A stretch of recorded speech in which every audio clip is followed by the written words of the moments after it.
وانطلاقة سريعة على الناحية اليمنى، توزيعة ممتازة. الله،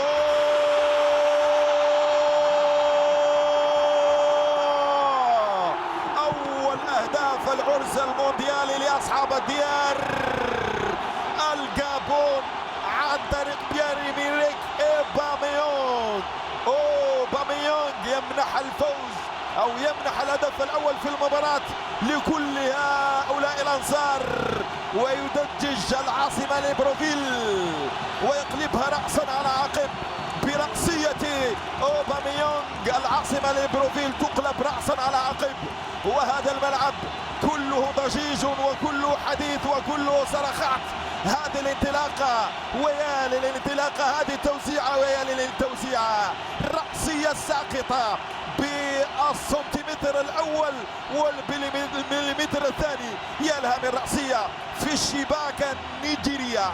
هدف أول جابوني من الفهود الأسرع، أسرع حيوانات العالم، هي الأسرع للتهديف، هي الأسبق للتسجيل. أوباميانغ يفعلها ويبتسم ويبعث بالابتسامة للجميع، لكل هؤلاء لمنتخب النيجر. والتدخل أقول بوسونو.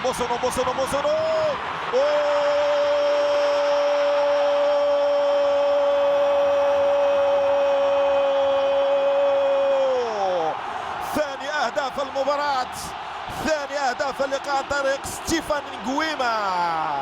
يحرر الأنصار، يناظر الهدف الأول، والفرحة الهستيرية للرئيس الجابوني وبقية المتابعين من باقي الشخصيات الكروية والسياسية.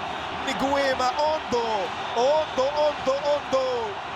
ليس الأول، أوندو هو الثاني. أوندو بعدما سجل بيير الصخرة أوباميانغ يسجل أوندو.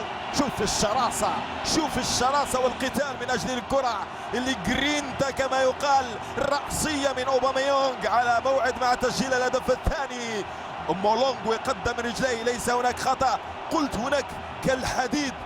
أرجل لاعبي منتخب النيجر ثقيلة، يعني الواحد لما يكون أمام اختبار صعب، أمام مسابقة صعبة، تثقل رجلاه.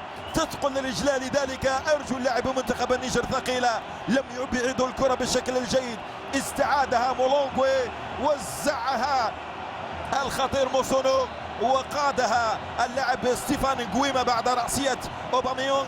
تألق أمام الحارس كصالي داودا، لكن كلمة أخرى لستيفان نغويما، والكلمة الأسمى للجابونيون والجابونيات السعيدات والسعيدات.